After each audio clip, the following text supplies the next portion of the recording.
Hey Aquila, my name is Questionnaire Centurion Ursinius Lucius, and I am here to talk to you about our February action slate. It's a bit late, and I'm sorry for that, but I kind of forgot.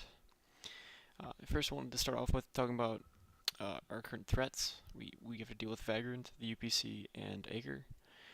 Vagrant is obviously our natural enemies, and with their dangerous stack on Tootham, and they've also been very volatile and dangerous when we've been talking to them. So it's very difficult to trust them, and I'm just kind of concerned they're going to attack us, like always.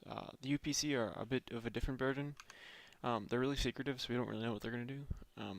And they're the only real faction that can change their stats significantly, because every turn they can keep moving their stealth assets around, which gives them 2 XP, which eventually will add up to some significant changes in their stats. They also hate us for RP reasons, and they've been very consistent about showing that in general chats. And they also have stealth assets, which makes it very difficult for us to fight them, because we need a specific asset in order to unstealth them. There's only 2 ways I see of them playing it and being a threat to us, is either they do early game aggression, where they team up with Vagrant and attack our homeworlds in a coordinated strike, and do some serious damage, crippling us for the future, or they do the more late game play, where they set up assets all across our homeworlds, and it would be difficult for us to de-stealth, because we would have to go to each individual homeworld and then attack with the informers in order to de-stealth them. And they can also gain a lot of XP while doing this, so they can build up their stats, get a little bit more advantage, a little bit more money, a few more assets, and then attack us when they see an opportunity to strike. And lastly is Acre. They're currently not a threat, but they are in a position to easily destroy us, because they are a powerhouse with stats equivalent to ours, slightly different but very dangerous as well. And they also have the ability that allows them to roll an additional die when attacking with wealth, which is dangerous. They can also buy a scavenger fleet, which is a very dangerous asset. And once they buy a transit web, they can threaten most of our base of influences with death, because with the transit web, you can pay 1 fat cred to move all of your assets from one world to another world within 3 attack, and then you can move all 3 of those assets back. So they can attack and defend with what units they currently have and destroy a lot of our bases, which is very concerning. But they're not a current enemy, so we need to be careful not to turn them into one, because there are current rumors where they are turning into a better Fornax, where they're planning to just provide assets with people.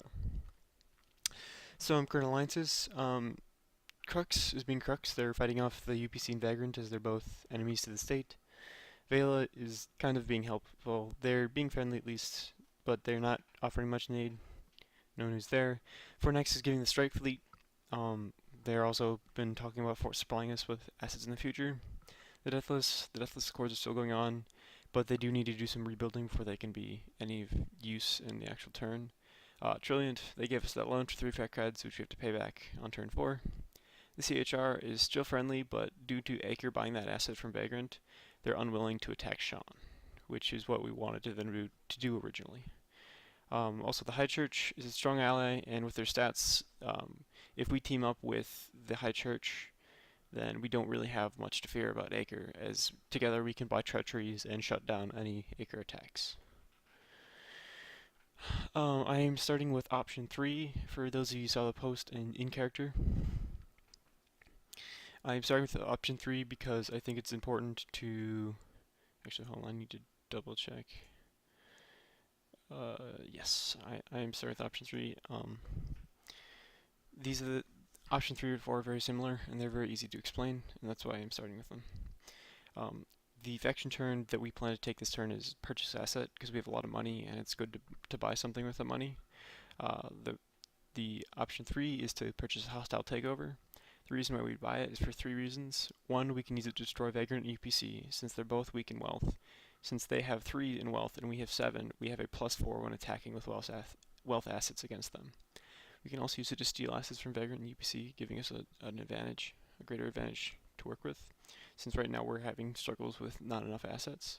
It also has 10 HP, so it makes it a decent unit to defend with. And so if we wanted to use it that way, we can also use it that way. And if it destroys a unit while defending, we still steal that unit with 1 HP, and we could then use that unit as a block to defend against more things. Um, the real justification for this plan in particular is with the losses from our turn 1, our allies can't kill Vagrant anymore. So if we wanted to destroy them very quickly, we would need to bolster our arsenals in order to defeat them. It also gives us more assets to work with, since we're pretty much guaranteed to get an asset whenever we attack, since they do 2d10 damage, and most of Vagrant's assets aren't that high HP. And if we steal enough off of Vagrant or UPC, we might be gaining enough assets where we might not lose a base of influence in the mid game, which is my end goal. But the issue with this plan is if we buy a hostile takeover, the UPC can attack the lighter homeworld, and we can't really do anything about it. Like, statistically, it's not likely to die during the first turn. There's a 10% chance they die on the initial salvo against the UPC, but we will have no way of transporting units over there to help defend the lighter homeworld. The option 4 is very similar, but this one is where we purchase commodities brokers. It's still useful in attacking Vagrant and UPC, as they're both weak in wealth.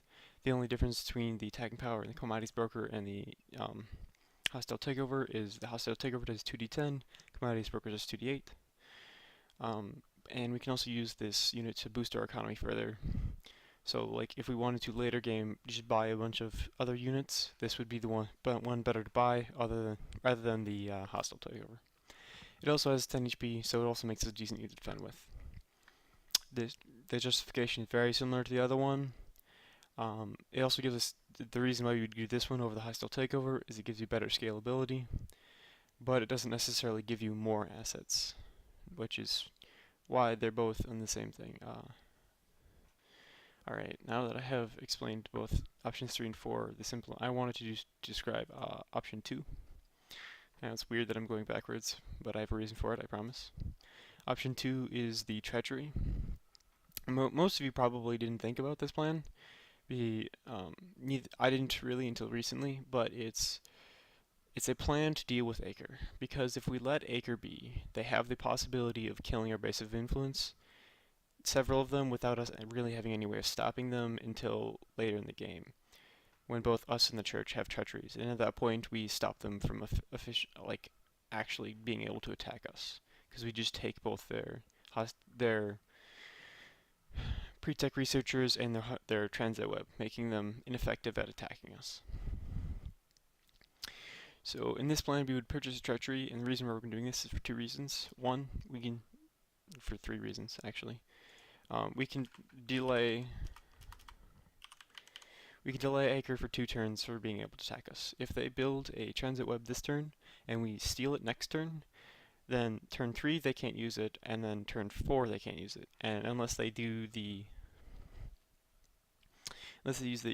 use asset ability on turn 3, they will not be able to afford a transit web on turn 4, which means that we could delay them for up to 3 turns if we manage to get it right.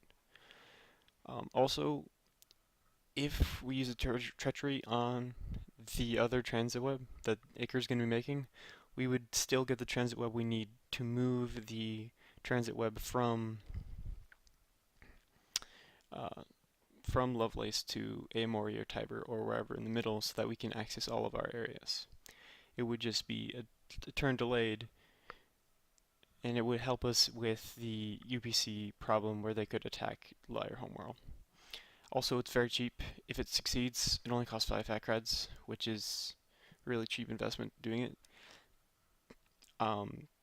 This is really great in the plan where we're trying to defeat Acre, because it will protect all of our homeworlds from an Acre threat, and it could also end up getting us the second transit web.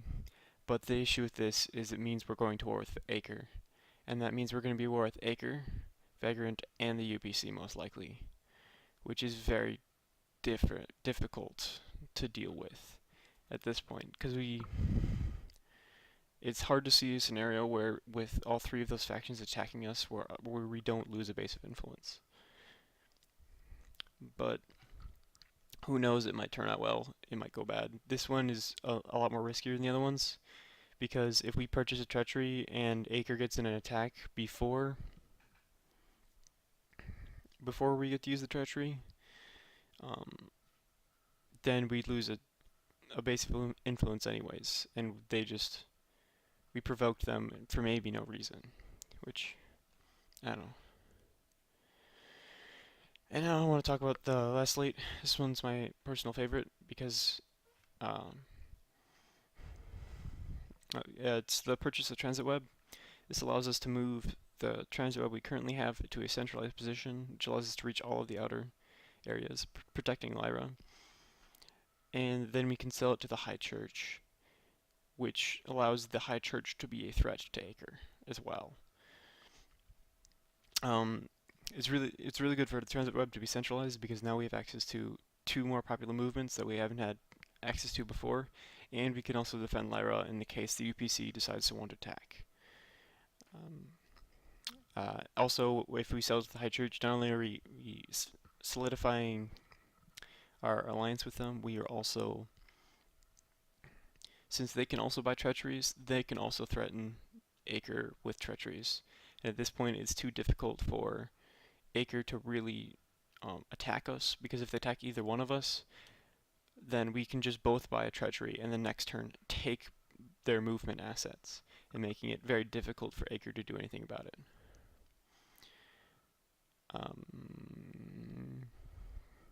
So this plan is better for protecting Lyra's homeworld from the UPC, and it also allows us to add two more assets to our fighting strength, which technically just gives us a better advantage at fighting both Vagrant and the UPC. And we're also selling to the High Church, so it doesn't technically cost us anything, which makes this the cheapest plan, while also gaining us favor with an ally and protecting one of our homeworlds, which I personally think is very important. Hopefully this has described all three plans, or all four plans, quite accurately. I hope to see you tomorrow at the vote at 1 p.m. Sorry about the late vote. It's my fault. I should have opened one earlier. And I will see you there.